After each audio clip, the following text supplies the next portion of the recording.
Why should we trust you?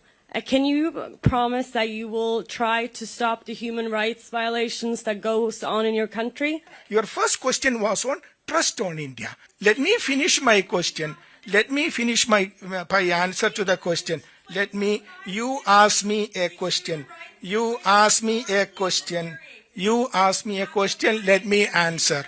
People have no understanding. They read, one or two news reports published by some God-forsaken, ignorant NGOs and then come and ask questions. Don't worry about it. Hi, my name is Helle. I come from the Norwegian newspaper Dagsavisen. I am wondering, as we strengthen our partnership, why should we trust you? Can you promise that you will try to stop the human rights violations that goes on in your country? And also, will the Prime Minister start taking critical questions from the Indian press at some point in the future? And also, if possible, I would like you to answer straight away. As the Secretary in charge of the visit, it is my responsibility to address the media and take questions. So I have been doing that and I will continue to do that. As far as the differences is concerned, see, every country have their own complementarities, their own differences. Two like-minded countries which share common values, they come together, work for common good. This is what we have been doing. You will see that India has engagement as a democracy, as a country values its constitution, as a country which is the largest democracy in the world, a country which has regular elections, a country which has very effective judiciary. We are like-minded countries. But at the same time, there may be issues on which every country has differences. If there are no differences between any two countries, they can all be one country. We can have a world country. So there are different countries because there are different opinions on different issues. And that is a very healthy thing. So I'm very happy that many countries have differences. Otherwise, all the countries can be together. That is not the case. So there are issues, foreign policy. See, as India, we have a position on international relations when it comes to us. What are the two, to put it in very simple terms, how do we define India's foreign policy? I would like to put it in just 2 points. One, India's foreign policy is governed and guided by the welfare and security of the people of India. We will do everything focused on the welfare and the security of India and the people of India. Second point is we will do everything with the objective of common global good. These are the two factors which governs us.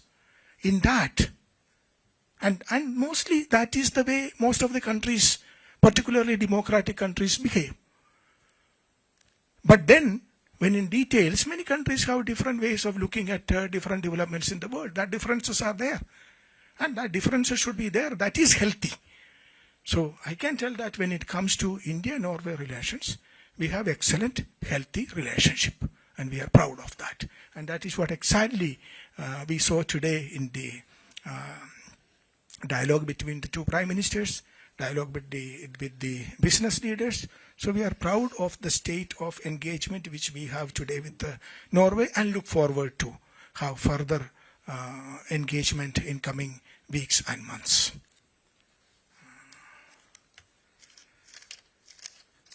I had a question on... He answered.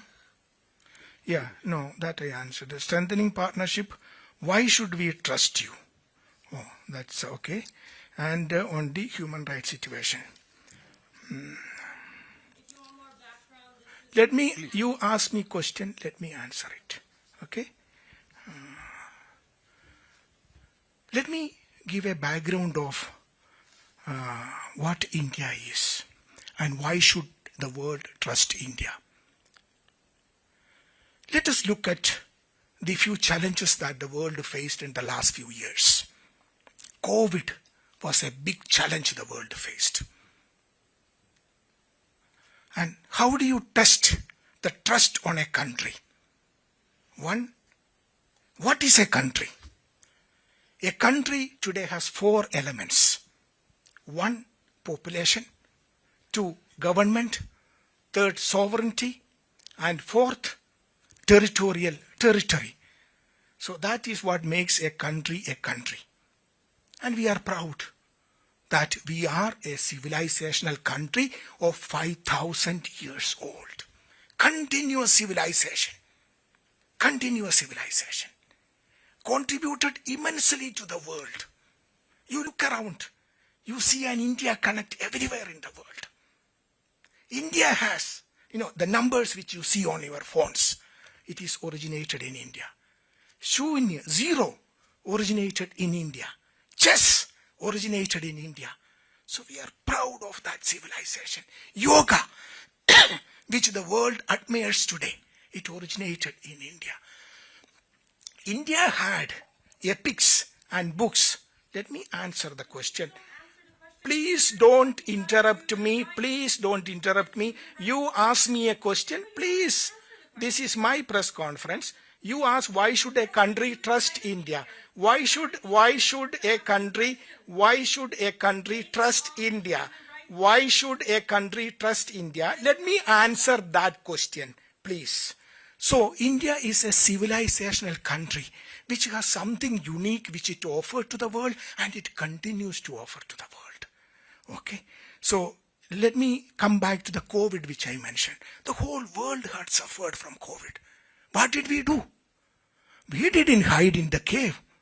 We didn't say that we don't help the world. We came out offering helping hand to the world. That brings trust. And I'm very happy that that trust is appreciated by the world. We supplied vaccines to more than 100 countries. That brings trust. That brings confidence for the world.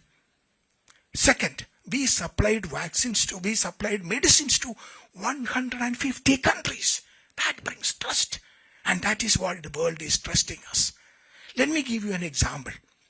We organized the G20 summit, in 2023. It was a divided world. World was divided immediately after the Ukraine-Russia conflict. In a divided world, what did India do? India was able to bring the world together. Before the 2023 G20 meeting, there couldn't be a joint declaration. After the G20, which India held in 2024, there couldn't be a joint declaration. But when India organized the G20 in 2023, what happened? The whole world, despite the differences, came together, and we were able to adopt a common global declaration, the Delhi Declaration. This shows the trust of the world towards India. Another example. Let me finish my question. Let me finish my answer to the question. You ask me a question.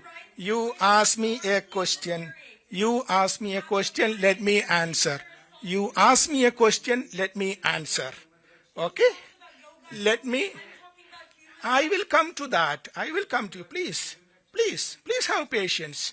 Please have questions. No, when to answer, where to answer, how to answer, these are my prerogatives. You asked a question, don't ask me to answer in a particular way. Let me answer. I will answer. Your first question was on trust on India. You know what India did when we were doing the G20? We, immediately before that, we did 3 summits. This is the Voice of Global South Summit. Why did we do that? 125 countries participated in the summit when my Honorable Prime Minister did that summit. We used that summit to understand and appreciate the challenges that the Global South faces.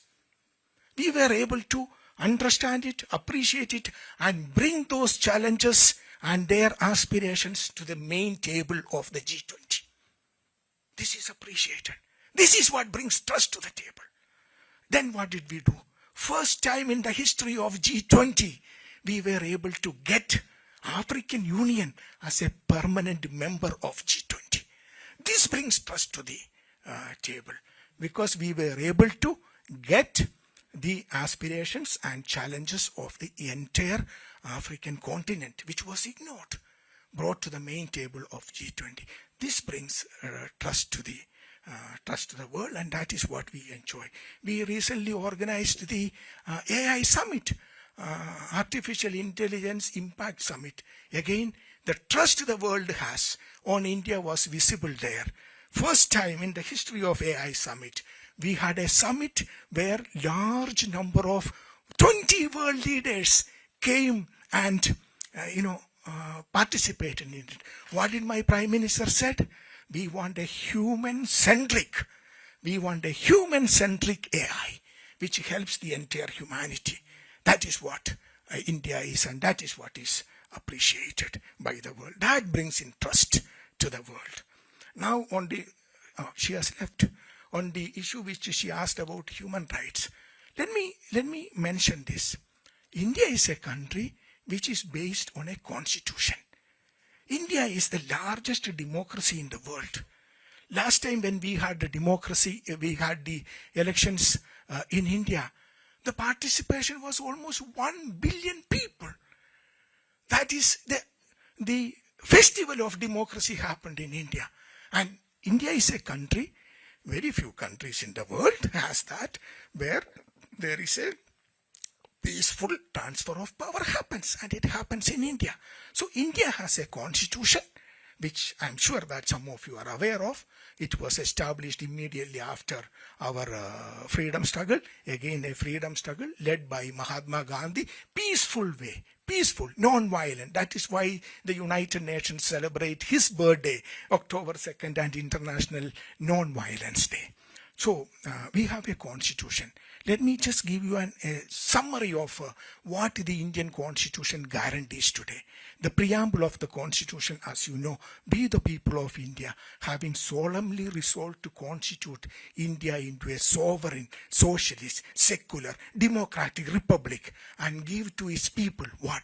Justice, social, economic, and political, liberty of thought, expression, belief, faith, and worship, equality of status, equality of opportunity, integrity, dignity of the individual. This is what my constitution guarantees, and this is guaranteed through fundamental principles, fundamental rights, fundamental duties, a constitution which is respected by the people of India.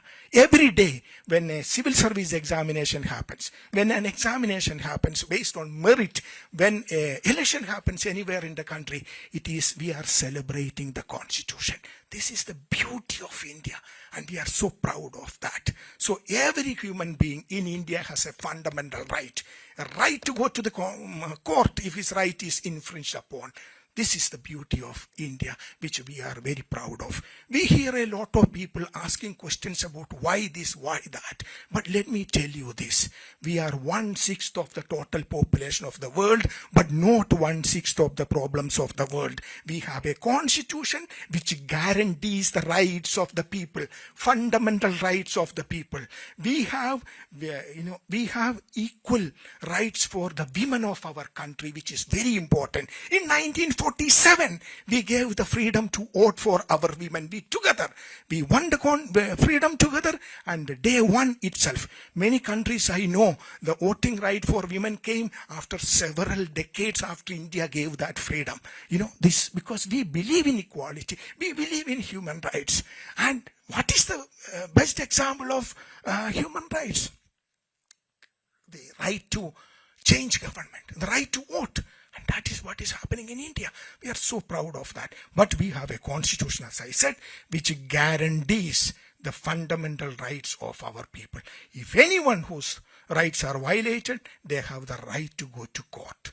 And some of you are from Indian media. You know how many stories appear. We have how many breaking news coming every day in the evening. At least 200 TV channels in Delhi alone, in English language, in Hindi language, and multiple language. People have no understanding of the scale of India. People have no understanding.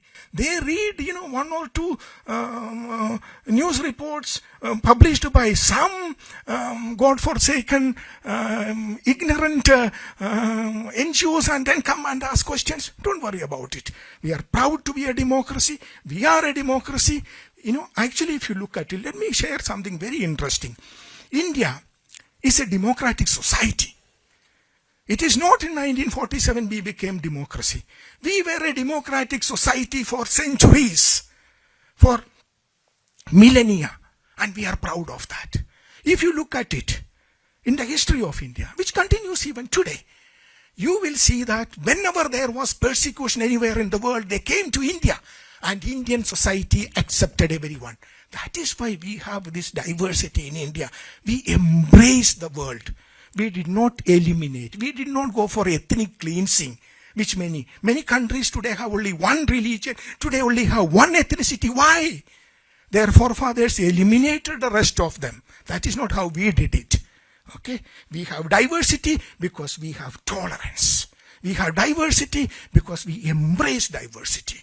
Whenever the world has faced problems, we welcome them. Same thing we did for COVID. So I think I explained it enough, no? The last question of this gentleman here. Third largest economy, what are we going to Oh, what are we going to do about it? See, I touched upon the essence of India's foreign policy. Okay, India has always been a responsible power.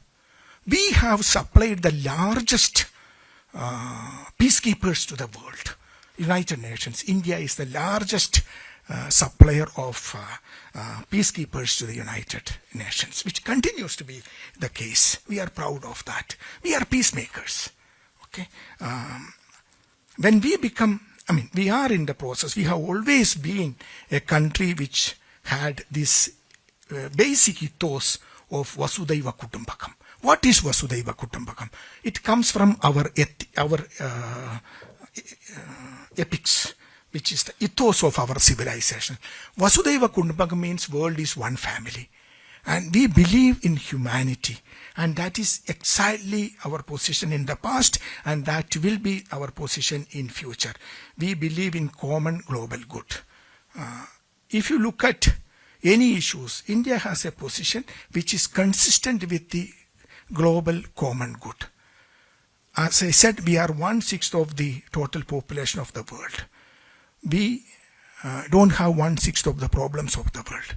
And why we are able to, what we bring to the table in this universe, in this world today, is the moderation.